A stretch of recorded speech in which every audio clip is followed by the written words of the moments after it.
The greatest threat of Islam was not its force, was not the sword, was not the weapon.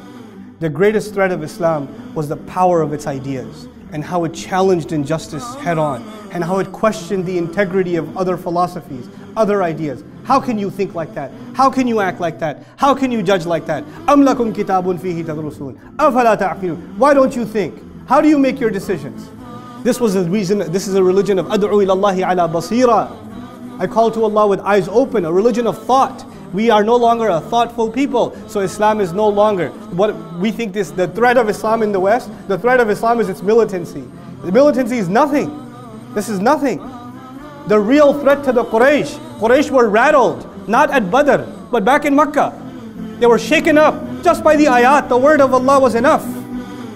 It was enough to take a tradition that was there for thousands of years and it was rattled just by a few words of Allah. Just by a few words. Some things happen. We're not connected with that word anymore. You know, when somebody wants to win an argument, when two people have an argument, and you don't have a response, then you get angry. And you start yelling. And when you start yelling, it is proof that you lost. When you in an argument start yelling, it is proof that you lost because you don't have a reasonable answer left. And it frustrated you, so you got angry. And when two people have an argument and you lost and you hit the other, that is also proof that you lost. Because you could not defeat him with words, so you figured you could try to defeat him with your hand.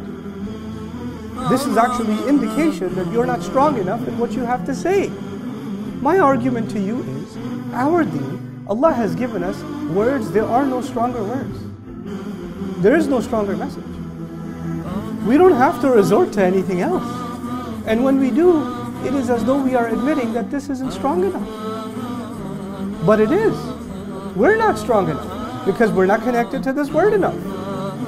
And we have to be the people that produce the most intellectual responses, the most reasonable responses, the ones that challenge the immorality of the world in the most profound and thought-provoking way.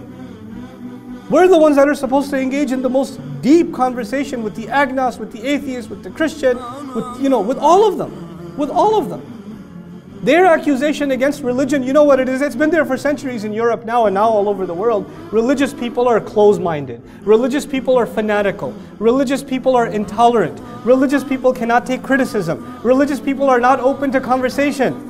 So if you get rid of religion, you'll have an open-minded society where people can think for themselves. This is their accusation. And you know what? It holds true for the Christendom that had invaded Europe for centuries. It was true. But the Islam that Allah gave His Messenger sallallahu alaihi wasallam is the exact opposite of that. It is the religion that encourages dialogue. Hatu burhanakum in kuntum sadiqeen. Bring your evidences. Why don't you give me all of your criticisms against the Quran? I would invite you to bring all of your criticisms. How is a book asking people not just to have faith, but to please collect all of your criticisms and bring them? This is what you call open-mindedness. The book is calling to open-mindedness. We're the ones that are closed-minded. We're the ones. And we have to empower this ummah again by opening up our minds, by opening up this book and thinking the way it wants us to think. To show that religion is not a way to close the mind and close the eyes and close the hearts. It is the way to open the mind and to engage in dialogue and to bring civilization to humanity. They think the solution is when you get rid of religion.